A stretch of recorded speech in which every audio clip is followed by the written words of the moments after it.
Why are you not setting? Oh, maybe I don't have it right. Okay, there it is.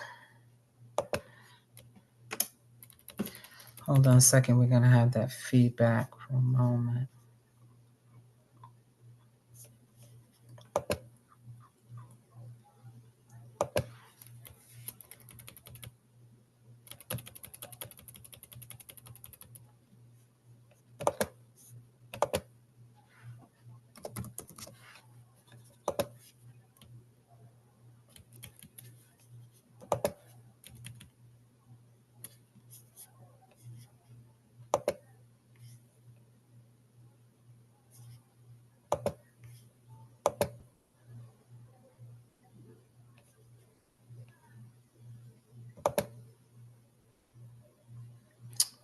Come on.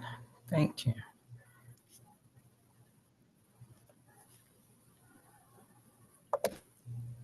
Okay, I think we're good to go. Let me put my glasses on. That might help.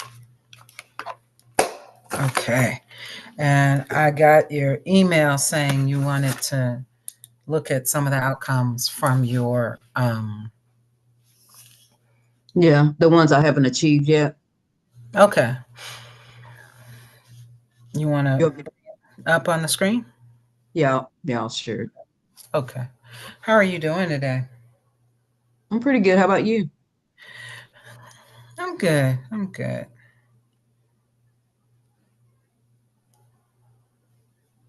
Is that good? You want a bigger or A little bit bigger, please.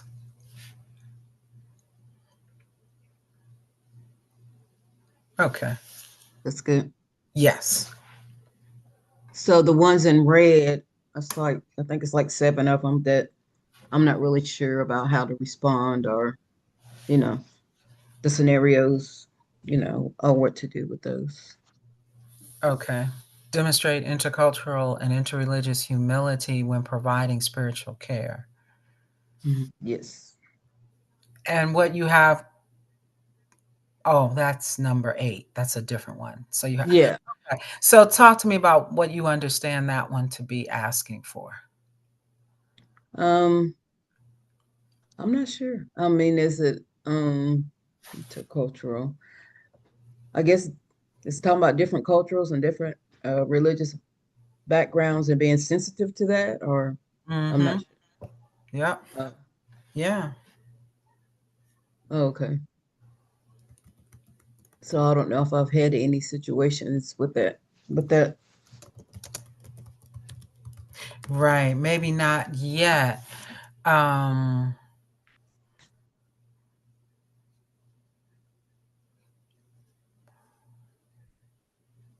you have intercultural opportunity with the provision of spiritual care and facilitating the spiritual reflection time, because that's hmm definitely intercultural, and not necessarily interreligious, because you all claim the same religion identity as Christian, hmm but that's hmm definitely it was an intercultural space.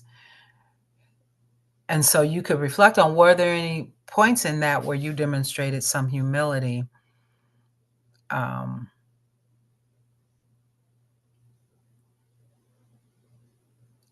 Maybe not, but you could do another one and be intentional about demonstrating some intercultural humility. Um, and then, although the interreligious talks about across different religious traditions, even though we've talked about this before, even though we might claim the same religion, we have a different expression of it. So hmm Alfredo's Christian context is different than Victor's, is different than yours, is different than Alice's. So it's a it's a nuanced understanding of the hmm interreligious. But in order to do that, to demonstrate humility when providing that care, what would be a way you would demonstrate humility?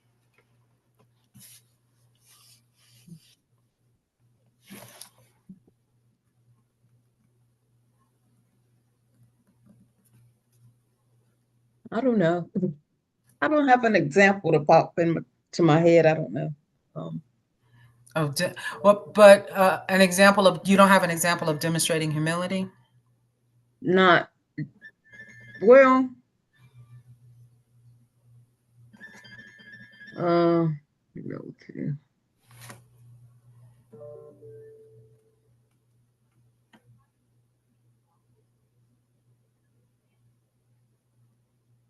No, Hmm.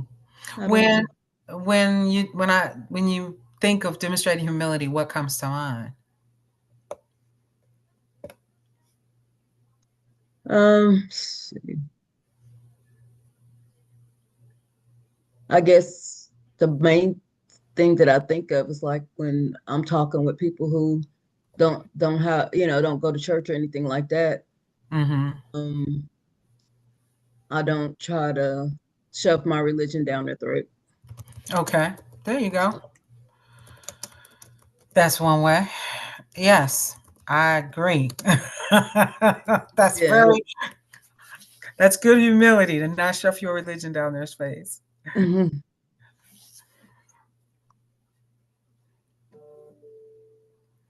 You because what you're doing is fostering mutual respect.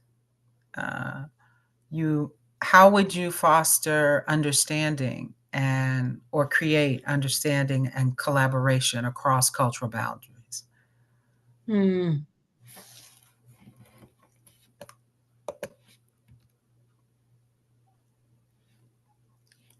Um, I guess for somebody who's not religious or don't talk about God or something, maybe instead of most people say, I'm praying for you, you Mm-hmm. know, God's gonna help you get through. I'll just tell people like I'm thinking about you. Is there Okay. anything I can help you with, um, stuff like that. I won't use religion to do it. I'll just use, you know, support, but basically just tell them I'll support them. Okay. I also hear in there, or I would encourage you to add not just what you don't do, but what you could do to demonstrate humility is to ask, which is kind of what you're saying when you say, I ask, how can I support you? But the ask could be, what do you find helpful at times like this?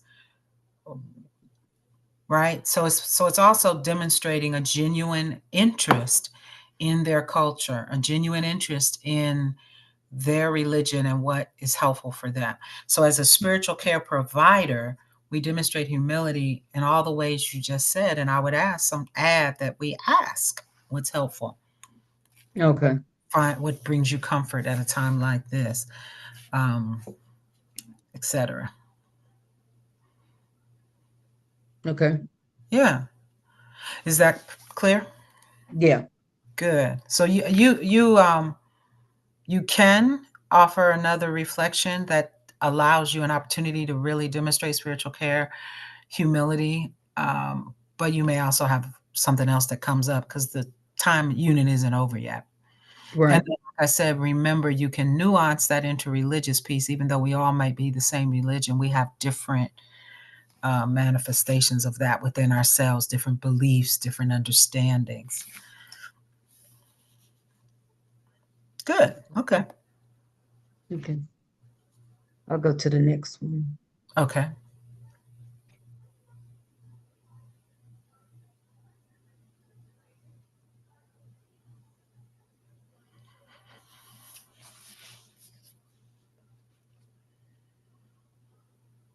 Um, indicator to A13, demonstrate one's ability to use spiritual resources in addressing spiritual and organizational well-being. Okay. What what comes to mind about Nothing, nothing.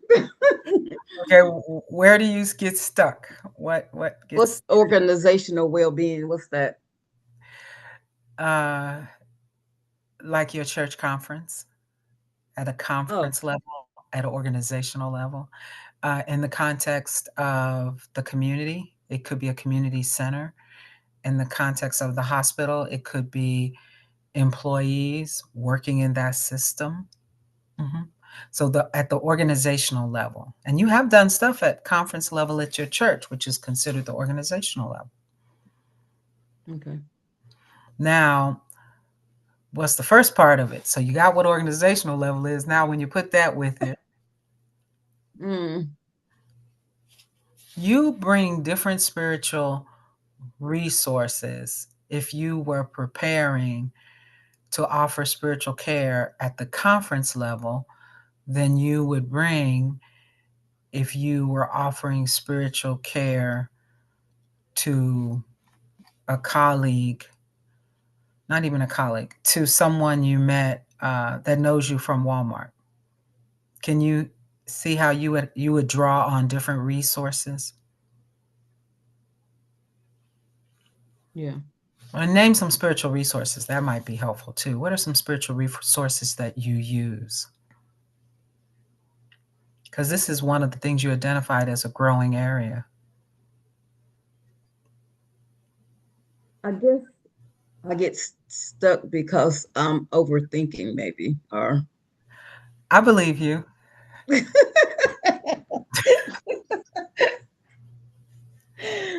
I don't know. Spiritual resources at a conference level. What are some, just name some spiritual resources that you use, period. Mm. Don't worry about where. Oh, okay. Spiritual resources. I guess. I don't know.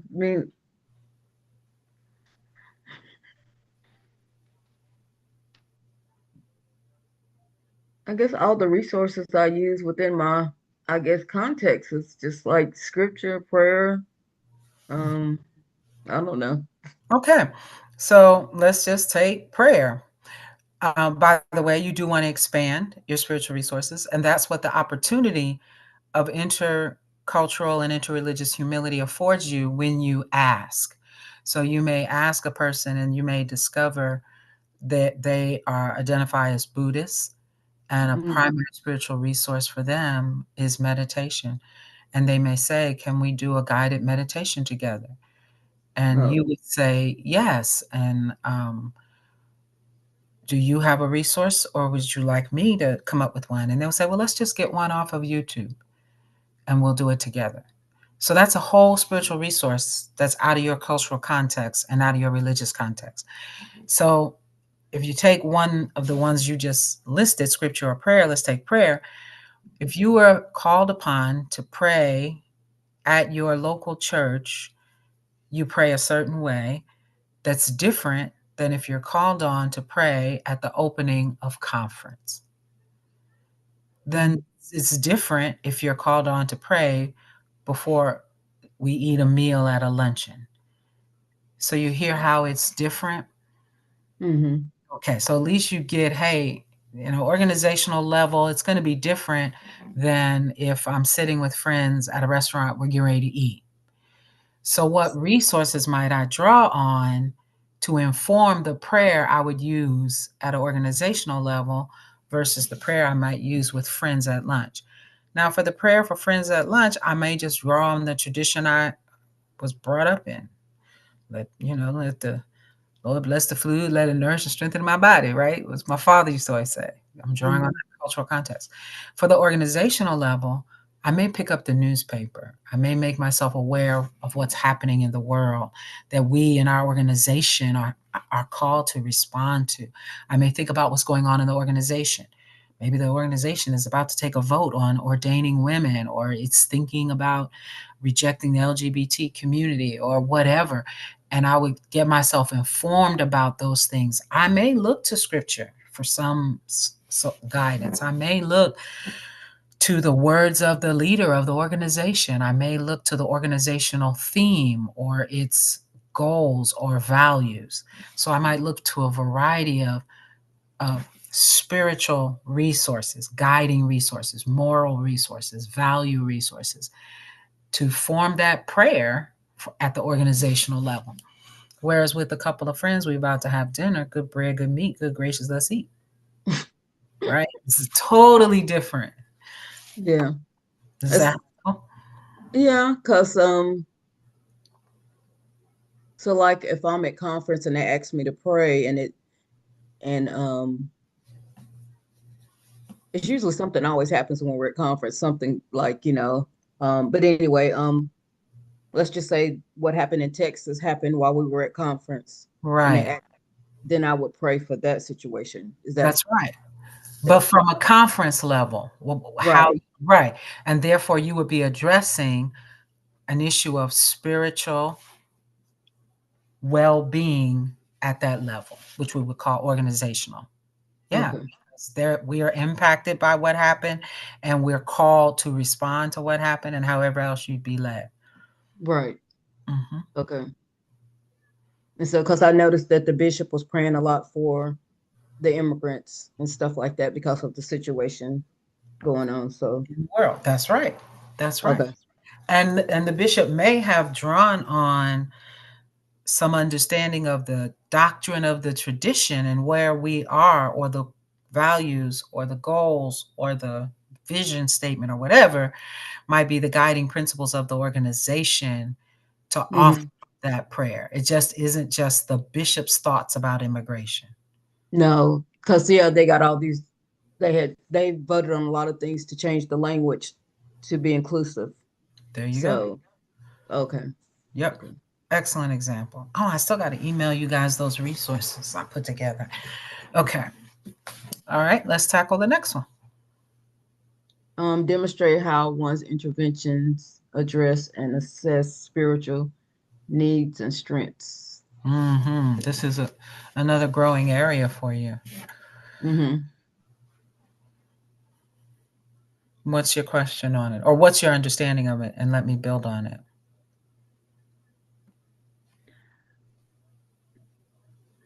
Um, Interventions. I guess these things I still have a hard time with the language of it, interventions and even like I know you explained the spiritual resources. I get that now, but the interventions, um, is that I know what it is, but it's kind of hard to kind of I guess put it in the word. I know I've done it and I know I do it, but Mm-hmm. it's kind of hard to put it into words and And kind of flesh it out, you know. so this kind of goes back to your assessment. So you do the spiritual assessment, you determine that the spiritual need is grieving. The person is really in a grief process and they don't realize it. And Right. so your intervention is to begin to determine, hey, they're at this stage of their grief. Let me normalize that for them and let me talk about other stages they might experience and encourage them that grieving is appropriate and that's what's happening. They're like, no, Pastor, I'm just crying all the time. Well, you are crying all the time, but you're grieving. And then you would talk about that. So the intervention would be to educate the person about grief because you've helped them name that that's what's happening for them. And Mm-hmm. your demonstrate how one's intervention addressed. So then you would, in the write up, you would talk about how you assessed that the person was grieving. Your intervention was to talk to them about the stages of grief, help them identify that's where they were, encourage them to be gentle with themselves, normalize the grieving experience. Mm-hmm. And that's your of intervention. Then you did it, and at the end of the visit, the person said, "Oh my goodness, I feel so much better. I didn't realize I was just grieving. I thought I was just being a big baby." And you're like, "No, this is normal, but it's been months, but it's normal. It's part of the stages of grief. We go back and forth and back and forth." And they're like, "This makes so much sense. Thank you." And so you have by your assessment, you determined an intervention, you describe it, you use that intervention, and then you know from the words of the person it was effective. Mm. Okay. So, the lady that I was telling you about, I'm just trying to do an example. When Mhm. she came to the spiritual reflection event thing, whatever it was we had, and then she said at the end that um this is what I needed. After she talked to the therapist, this is what I needed. And she did make the appointment. It's going to the therapist actually tomorrow. So, is What that was something? what was the this? This is what I needed. What was the this? Um, Being able to talk to the therapist because she was afraid to go. That's the one that wouldn't go to the therapist and said she only needed the doctor or to talk to me. But Hmm. when the therapist came and she was able to calm her fears about what it was, about telling her business and all that So stuff. what was your intervention? Um, Having a therapist there Okay. for her because You had the I'm therapist there. You also encouraged her to use the therapist. You normalized having a therapist. You overcame the obstacle of access. You did all of that. Those were your interventions, right? okay. Okay. And that's a perfect example. And you know it worked because she said to you, hey, this is really what I need. But you had already assessed, ooh, girl, you need therapy. Yeah. Okay. Very So that good. You got it. okay. This one, this is not necessarily one I need clarification on. It's just the fact that I'm not in a location to do like documentation really. No, it's important for you to have for yourself a way that you document your spiritual care encounters that's appropriate to your context. So I would have, as a pastor, I had we don't do it this way anymore, but I had a appointment book and Mm-hmm. it had spare space on it where I could make notes. And so after I met with a couple or a family or whatever, I would document the visit. So I met with the family of our deceased matriarch of the church, and this I assessed their spiritual needs, our support, um, grief, whatever, right? And I'm going Mm-hmm. to follow up Okay. in the Okay. service. I do that then. So Yep. Yeah, so then you just share that with us. And that's my okay. context. I'm not charting, but I'm making Okay. it for myself. Okay. I got that. Okay. And also like when I'm doing outcome indicators, am I putting it in the right language when I do that, or it just seems like I'm not doing that right when Okay, give me an example. um when I tell the story, I mean, it talks about your progress, your growth, and then you have to put that last part in. And I Yeah. tell the story about is that right? When I tell the story and about the person, As far as I can recall, can you show me well, you don't have to you can show me an example though. You can pull one up. We have it in but that my answer is, you know how we go over them in IS? hmm And hmm sometimes what I just did right here, I'll say, well, what was your assessment? And what was your intervention? And right. did it work? So that's the stuff that you usually put over in there, which is correct. Okay. Okay. I just want to make sure. Yep. So document 16. Demonstrate one's ability to use I know I've done this, but Mhm. yeah. Um this was when I did the group thing, right? The A couple of weeks ago when I did the birth narrative. Was that clinical method of learning? The clinical method of learning is you do something, Mm-hmm. talk about it, you Mm-hmm. learn from it, and you do something different. Okay. And it isn't in isolation, it's collaboratively, and it can be creatively. So the clinical method of learning is what we do in our verbatims if you then go do something different in your behavior as a result of having reflected on your spiritual care. Okay. All right. Got it. Okay. Um, Demonstrate knowledge of history of clinical pastoral education. So there's no reason you haven't completed this outcome. You just haven't had the time to go on the website and read that little piece about the history of ACPE. Oh, okay. Yeah, go on the website and read it. And it's I linked to it in a couple of my presentations, but you could just go directly to the website and go Mm. history of CPE, and they'll give you a history. I think More than you talking want. about in the handbook, right?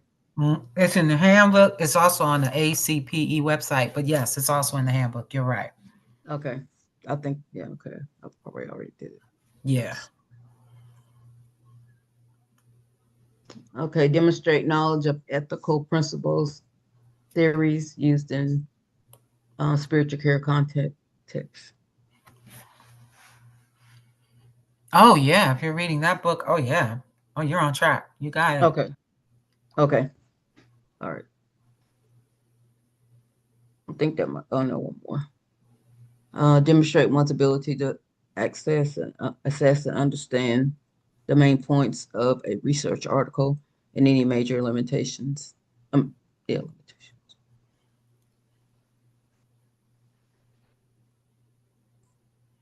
Yeah, that's one you're working on. Or do you understand that one? So in your project, you did research. In your case, you used a book, but that book has lots of, in its bibliography, it has lots of articles. Mm-hmm. So you could pick one Okay, and just demonstrate. Okay. close. And you Okay. and it'll be one that you're interested in because it's, it could pick one that could potentially impact something you do for the project you have coming up with your at the conference level, Okay. Okay. or just one that interests you, period. But yeah,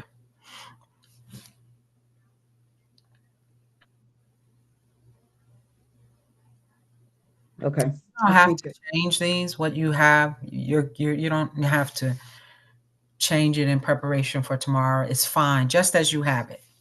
The red and all. Okay. You don't need to update or do any more work to the mid-unit evaluation. Okay.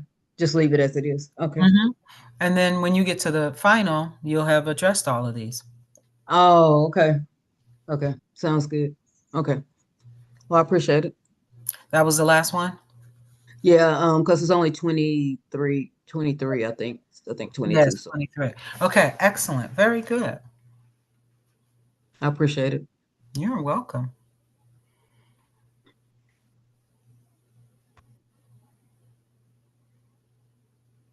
Did you have anything else you wanted us to explore today? Um, Only are we gonna be able to get our books assignments because that's coming up the next week. Next week. Yeah, we're going to talk about it tomorrow, as a matter of fact. Is that soon enough? Oh yeah. I mean, yeah, I Oh, already read the book, so it's fine. I just oh, wanted to know. you already read the book? Hmm. Good. Any particular part of the book speak out to you? Um, I like chapters. I think it was maybe 3, 4, 5 or something like that. Six, something up in Mhm. there. Those Up three, in four. there. Mm-hmm. Yeah. And it stuck out to you because Um, most helpful. I think it was helpful because it was reminded. It helped me remind me of the church and the people, and that they're not lashing out because they're angry at church to be angry people. It's because of what they've been through in their lives, the systems that they grew up in, and all that stuff. So it just has helped me to relax. It's helped me to view my church very differently. And even when people ask, well, how's your church? My church is great. I don't worry about that anymore because the behavior is because something that I can never change, nothing that I can ever fix. And it's not about me, it's about them and what they've been through in their life. And I have to remember how I used to behave like that as well. And probably still in some areas do, but um, it's been helpful for me to see the church differently. Wonderful. Lisa, I think that would be an excellent didactic or an excellent way to engage the text for you to take those chapters and share that in the form of a didactic for our group. I think that would be great. I don't know if I could do that or not, but I'll try. Well, I appreciate that. Thank you. Thank you. I appreciate it. I appreciate you appreciating it. Thank you. Awesome. Awesome. Awesome. I don't have anything else. That's Um, wonderful. Well, you know what we can give each other? A little time. Perfect. Yes, and I need time. Oh, me too. Me too. Awesome. Well, I'll see you tomorrow. And this is working. So this is hopefully this is where we're gonna be. Okay, sounds good. Because this you went to the main one that's on Yeah. the Yeah. Hmm. syllabus. Okay, it's cooking. Let's hope it keeps cooking. All right. Excellent. I will see you tomorrow. And remember that mid unit is good to go. Okay. Thank you. All right.